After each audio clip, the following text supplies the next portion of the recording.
Hello, coaches. Today we will show you how EAB can make your life easier. When you log into your EAB account, this is what your homepage will look like.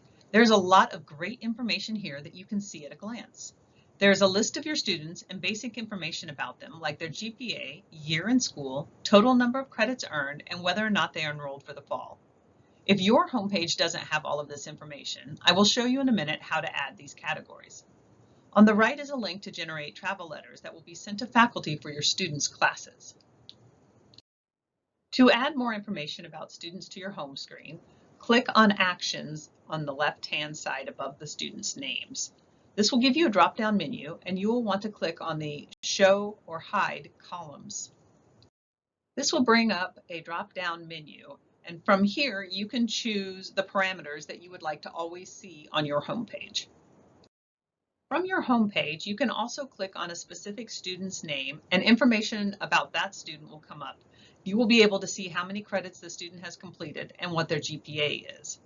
Also, on the right, there are several options that you can use. If you click on Message Student, you will be able to send an email to that student. The advantage of emailing through EAB is that it will be saved as part of the educational record for that student. This is helpful when you are telling students things like requirements for staying on the team or guidance to take a specific class, for example. The email will appear in a Conversations tab that at the moment you don't have access to, but others in the university can see.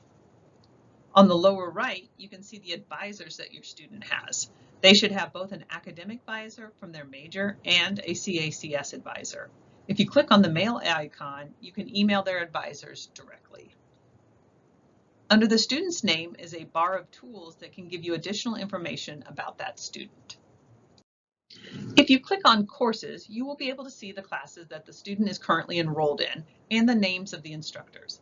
If you click on the instructor's name, you can email them directly. If you scroll down the page, you can see all of the classes that a student has taken at CUA. You can also see any transfer credits that that student might have. If you click on the History tab, you will be able to see the appointment summaries from advisors or the tutoring center. This allows you to see the advice that is being given to the student. Now on the left side of the page on EAB, there is a column of icons. I will talk about the dashboard and the search function. There are other short videos on the CACS website that reviews how to create student lists and campaigns if you would like to learn more about these. When you open your dashboard, it gives you a quick summary of what's happening with your students. The activity feed on the right tells you who has been meeting with which of your athletes. If you scroll down the page, you can see how many of your students are and are not enrolled for the upcoming semester. If you click in the Not Enrolled area, it will give you a list of the students who are not yet enrolled. Now, if you click on the magnifying glass on the left, it will take you to the search function in EAB. There are lots of ways to search for students, and CACS would be happy to help you explore this more. But for today, we will focus on how to identify students on probation and students who are under-enrolled. And to do this, we're going to focus on the menus under Term Data and Performance Data. To search for students who are on probation, open the drop-down menu for Term Data. Once here, select the term that you are interested in, select the classification that you want. Make sure that you select classification in any of these. If you select the one that says in none of these, you won't get the information that you want. Then open the drop-down menu for performance data and enter the maximum GPA that you want.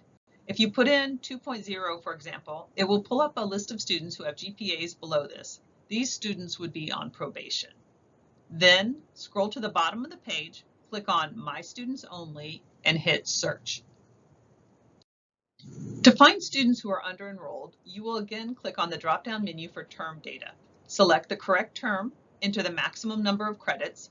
You could choose 11 because 12 credits are the minimum number necessary to be considered a full-time student. Then select the classification of the student that you're interested in. Here, I'm only going to look at freshmen. Then click on My Students and search. As an aside, it would be better for you to create a student list for each of your classes than to do the search this way. This is because freshmen can come in with AP credits or dual enrollment credits that might make them technically sophomores. If you search from a student list, you can avoid this problem. This is what the results from the search will look like. At the top, you can see the parameters that you entered for the search.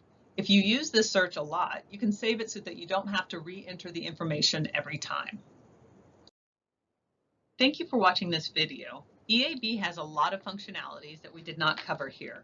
If you are interested in more information, please watch the short videos on our link for faculty and staff on the CACS webpage. For example, there's a video on how to create student lists or how to create an appointment campaign. If you have questions that are not covered by one of these videos, please reach out to our office and we would be more than happy to help you.